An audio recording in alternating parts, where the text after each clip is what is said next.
अरे हिमांशु बेटा तुम, मैं तो तुम्हें पहचान ही नहीं सकी। वर्षों बाद देख रहा हूँ ना। उनके चेहरे पर किसी बेहद प्रिय से मिलने की चमक छा गई। लेकिन मैंने तो सुना था कि आप रिटायरमेंट के बाद अपने बेटे बहू के पास चले गए थे। कटु स्मृतियाँ पुनः उनके मन पर हावी हो उठी। बेहद खिन्न मन से बोल पड़े, हमारा कोई परिवार नहीं, हम अकेले हैं। हिमांशु की नज़रें बेंच पर बैठे वृद्ध दंपति पर ठहर जा रही थी। उनके चेहरे में जाने कैसी सम्मोहक शक्ति थी जो हिमांशु को अपनी तरफ आकर्षित किए हुए थी। वृद्ध दंपति भी उसी की तरह ट्रेन के इंतजार में थे। उनके चेहरे से उदासी व बेचैनी साफ झलक रही थी। न जाने क्यों हिमांशु को ऐसा लग रहा था जैसे इन्हें कहीं देखा है, पर कहाँ। यह उसे अपने दिमाग पर जोर डालने पर भी याद नहीं आ रहा था। हिमांशु के मन में बार बार यह विचार आ रहा था कि उनके पास जाकर उनकी समस्या का कारण मालूम कर सके। लेकिन क्या प्लेटफार्म पर ट्रेन की प्रतीक्षारत किसी अपरिचित व्यक्ति से उसकी व्यक्तिगत बातों की जानकारी लेना उचित होगा? यह विचार आते ही वह अपने मन में उठ रहे अंतर्द्वंद को दबा देता था। ट्रेन 2 घंटे विलंब थी। उमस भरी गर्मी और अत्यधिक भीड़ के कारण हालत खराब हो रही थी। ऊपर से मन में भारी बेचैनी। घर पहुंचकर क्या जवाब देगा वह सुजाता को कि भैया भाभी ने सदैव की भांति इस बार भी उसकी बात मानने से इनकार कर दिया। 3 वर्ष पूर्व सुजाता से प्रेम विवाह किया था हिमांशु ने। उसके विवाह में घर परिवार का कोई सदस्य शामिल नहीं हुआ था। सुजाता का तो कोई था ही नहीं। दूर दराज के मामा मामी के घर किसी तरह से पली बड़ी थी वह। हिमांशु के साथ विवाह करने के कारण मामा मामी ने राहत की सांस ली। किसी तरह से ही सही, पर भला तो टली। विवाह पूर्व ही मामा मामी ने इस भय से पल्ला झाड़ ही लिया था कि कहीं शादी पर उनको कुछ खर्च ना करना पड़ जाए। हिमांशु के घर से भी विवाह में शामिल होने कोई नहीं आया था। हिमांशु की परवरिश कठिनाइयों के किन किन दौर से गुजर कर हुई थी, यह तो हिमांशु ही समझ सकता था। 14-15 वर्ष की किशोरावस्था में ही उसके पिता की आकस्मिक मृत्यु हो गई थी। पति की मौत से दुखी व व्यथित रहने वाली माँ भी उसे थोड़े ही समय बाद बेसहारा छोड़कर चली गई। वैसे तो वह अपने सगे भैया भाभी के पास ही पला बड़ा था, परंतु उसके साथ उनका बर्ताव नौकरों से भी गया गुजरा था। यदि उन्हें उसके हिस्से की जमीन जायदाद का लोभ न रहता तो माँ के गुजरते ही किनारा कर गए होते। ट्यूशन वगैरह करके कठिनाइयों के बीच उसने अपनी मंजिल तय की। पीसीएस में चयन होते ही उसके प्रति भैया भाभी के व्यवहार में अचानक परिवर्तन आ गया। एक दिन उसके सामने मिठाई पकौड़े के साथ चाय पेश करते हुए मीठे स्वर में भाभी बोली, हिमांशु मैं सोच रही हूँ कि अब ब्याह करके तेरा घर बसा दूँ। उसे बड़ा आश्चर्य हुआ। सदैव दुर्व्यवहार करने वाली भाभी मेरा भी भला सोच सकती हैं। फिर भी वह मन ही मन प्रसन्न हो उठा।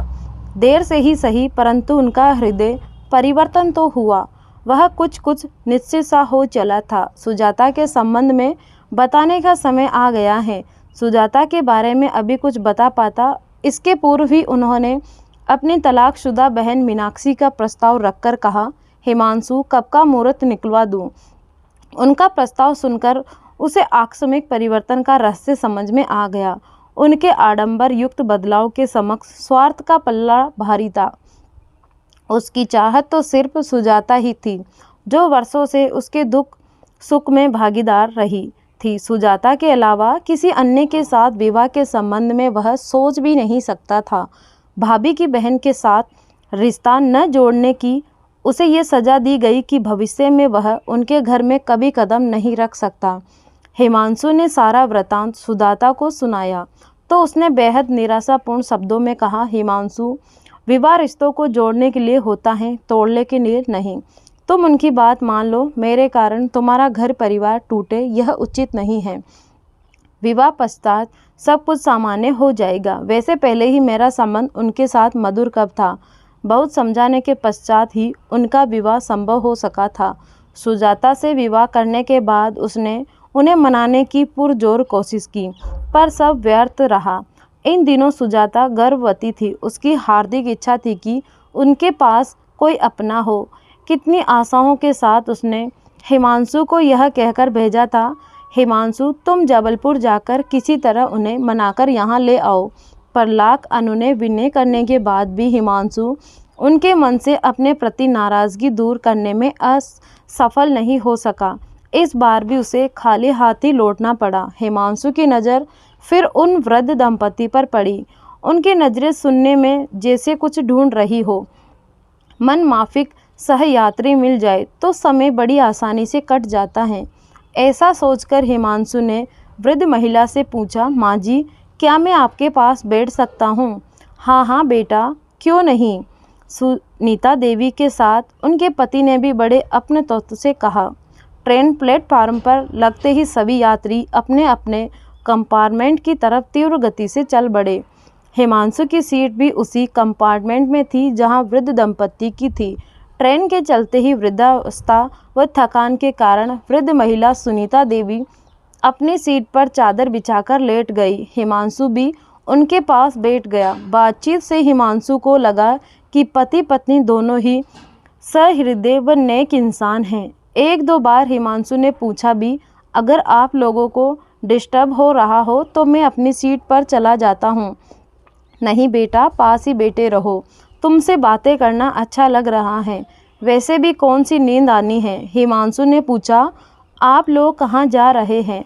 वृद्ध देवधर बाबू खोई खोई नज़रों से मौन देखते रहे, परंतु सुनीता देवी बोल पड़ी, जहाँ ईश्वर ले जाएगा बेटा। न जाने क्यों सुनीता देवी के यह शब्द हिमांशु के दिल में उतर गए। रात भर का सफ़र था, लेकिन न तो हिमांशु की आंखों में नींद थी और न ही दोनों पति पत्नी की। सुपरफास्ट ट्रेन अपनी तीव्र गति से दौड़ रही थी। देवधर बाबू ने कभी सोचा भी नहीं था कि जिंदगी उन्हें ऐसे मोड़ पर भी पहुंचा सकती है। अतीत के पन्ने उनके समक्ष खुलने लगे थे। उच्च पदस्थ सरकारी अधिकारी होते हुए भी उनके मन में बेईमानी से धन दौलत इकट्ठी करने की कभी लालसा नहीं रही। माँ पिताजी के साथ रहते थे, सगे संबंधियों का आना जाना लगा ही रहता था। फिर भी कितने खुश और संतुष्ट रहा करते थे दोनों। तीनों बेटों की परवरिश और सुख सुविधा में उन्होंने कोई कमी नहीं रखी। फिर चाहे उन्हें इसके लिए अपनी इच्छाओं आकांक्षाओं का दमन ही क्यों न करना पड़ा हो, परंतु बच्चों की हर इच्छाओं को पूरा करने की हर संभव कोशिश करते रहे। बच्चों को अच्छे संस्कार दिए, ऊंची सी अच्छी शिक्षा दिलवाई। बड़ा बेटा अविनाश शुरू से ही पढ़ाई लिखा में मेधावी था। वह उच्च शिक्षा के लिए विदेश चला गया और फिर कुछ समय बाद मनपसंद की लड़की से विवाह करके वहीं बस गया। दूसरे बेटे अनुज का विवाह उन्होंने स्वयं अपनी पसंद की लड़की से किया था। उनके सहकर्मी महेंद्र नाथ अपनी पुत्री शैली के लिए बहुत परेशान थे। उनकी परेशानी देवधर बाबू ने अपने इंजीनियर बेटे से विवाह की स्वीकृति देकर समाप्त कर दी। जल्दी ही भोली भाली सी दिखने वाली लड़की उनकी बहू बनकर घर आ गई। शुरुआती दिनों में तो शैली सास ससुर का आदर सत्कार करती रही, परंतु थोड़े ही दिनों बाद उसके रंग ढंग बदलने लगे। उसकी त्योहारियाँ हमेशा चढ़ी ही रहती थी। सास ससुर को नीचा दिखाने का कोई भी अवसर वह अपने हाथ से जाने नहीं देती थी। सबसे छोटा बेटा आकाश बचपन से ही माता पिता की इजाज़त के बगैर कोई काम नहीं करता था। आज्ञाकारी पुत्र था। वह अपने विनम्र एवं सुयोग्य पुत्र का विवाह सुनीता देवी ने अपनी पसंद की लड़की मीता के साथ किया। मीता के घर के रहन सहन और उनके पारिवारिक स्तर में कहीं कोई समानता नहीं थी। फिर भी बड़ी बहू शैली के बदले तेवर देखकर सुनीता देवी ने साधारण शक्ल सूरत वाली मीता को ही अपनी बहू बनाना उचित समझा। उन्हें सुयोग्य बहू की प्राप्ति की लालसा अधिक थी। उन्हें विनम्र नेक व सहृदय बहू चाहिए थी, जो उन्हें अपने माता पिता समान अपनापन व मान सम्मान दे सके। परंतु भाग्य की विडंबना के आगे किसकी चलती है। मीता ने घर में आते ही क्लेश फैलाना शुरू कर दिया। वह गृह लक्ष्मी नहीं बल्कि उनकी सुख शांति के लिए अभिशाप साबित हुई। दोनों बहुओं का अभद्र व्यवहार देखकर पति पत्नी ठगे से रह गए। कहाँ कमी रह गई थी उनके व्यवहार में? क्या उन्होंने स्नेह, आत्मीयता या हर तरह से सहयोग देने में किसी तरह की कोताही की थी। परिवर्तन तो जीवन का शाश्वत सत्य है, यह तो वे भी जानते थे कि समय सदा एक समान नहीं रहता। उनके जीवन में भी परिवर्तन होगा, परंतु यह परिवर्तन उन्हें इतना एकाकी, उपेक्षित और तिरस्कृत कर देगा, ऐसा तो उन्होंने कभी ही सोचा ही नहीं था। सुनीता देवी के अंतर्मन में अनेक स्मृतियां सजीव हो उठी। कितने धूमधाम और शौक से बेटों का विवाह करके बहुओं का स्वागत किया था। उन्हें हर तरह की सुख सुविधा उपलब्ध करवाने के साथ साथ बेटी समान स्नेह व ममता न्योछावर करती रही थी। परंतु प्रतिदान में उन्हें क्या मिला? कितना गर्व था उन्हें अपने लाडलों पर। सारी जिंदगी घर गृहस्थी के चक्कर में पिसती रही थी वे, पर अब भला उन्हें किस बात की चिंता फिक्र? कभी इंजीनियर बेटे के पास रहेगी तो कभी मैनेजर बेटे के पास। बहुओं के हाथ की रोटियां खाकर बुढ़ापा अपने भरे पूरे परिवार के साथ आनंद पूर्वक गुजारेगी। पर पति के रिटायरमेंट के पश्चात उनका भ्रम पूरी तरह से टूट गया। ममता बस जिस बेटे बहू के पास जाती, वहां पहुंचते ही दिल के टुकड़े टुकड़े हो जाते। पति के पेंशन के सारे पैसे उन्हीं पर खर्च हो जाते थे।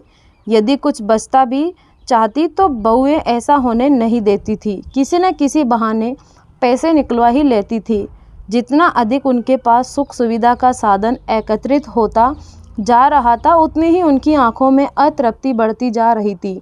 सुनीता देवी ने अपनी आंखों से बहते आंसुओं को अपने आंचल से पोंछ लिया, परंतु यादों का सिलसिला अनवरत चलता रहा था। छोटी बहू भी कौन सी दूध की धुली है, वह तो शैली से भी बढ़ चढ़कर निकली।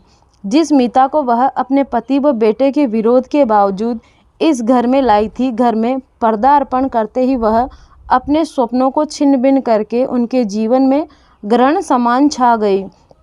उसकी अमर्यादित हरकतें करने की कोई सीमा ही नहीं रह गई थी। बात बात पर झल्लाना और घर के माहौल को तनावग्रस्त कर देना उसकी दिनचर्या में शामिल हो गया था। आकाश और बाहर वालों के सामने ऐसा स्वांग रचाती मानो उनका कितना ख्याल रखती हैं, पर पीठ पीछे कटुक्तियों के नुकीले नस्तर चलाती। उसके दोहरे चरित्र को देखकर पति पत्नी स्तंभ रह जाते। आकाश भी जाने अनजाने क्लेश व अशांति से बचने के लिए पत्नी का साथ देने लगा था। बेटे बहू ने उन्हें एकदम अवांछनीय बनाकर रख दिया था। एकांकीपन एवं घुटनपूर्ण माहौल जब उनकी सहन शक्ति से परे हो गया तो उन्होंने अपनी संतानों के प्रति मोह माया को त्याग बेटों की जिंदगी से निकल जाने का फैसला कर लिया। अंधेरा छटने लगा था। ट्रेन किसी स्टेशन पर रुकी हुई थी। रात विचारों के झंझावत में कैसे कट गई, बुजुर्ग दंपति को पता ही नहीं चला। हिमांशु उनके लिए भी चाय ले आया था। वह देवधर बाबू और सुनीता देवी से रात भर में ही इतना घुल मिल गया था कि वे उसे अपने से लगने लगे थे। आपको कहाँ उतरना है? आपने अभी तक बताया नहीं। दिल्ली, जहाँ मैंने अपनी ज़िंदगी का एक लंबा समय गुजारा है।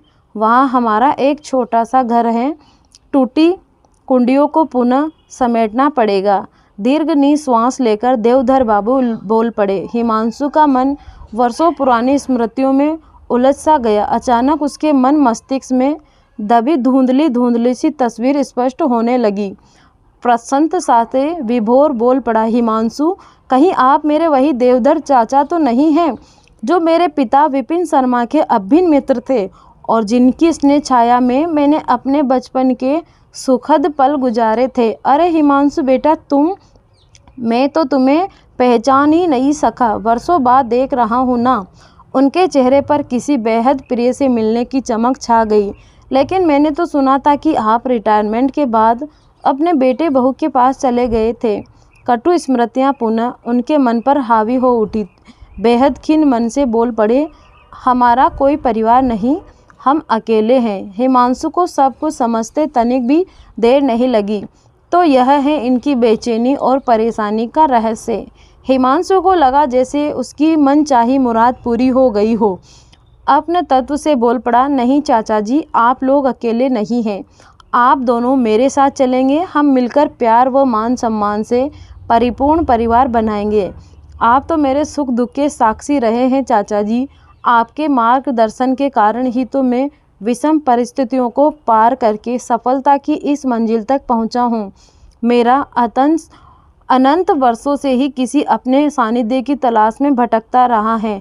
आप दोनों को मेरे साथ चलना ही होगा, भावुकता के साथ अनुरोधपूर्ण शब्दों में कहा।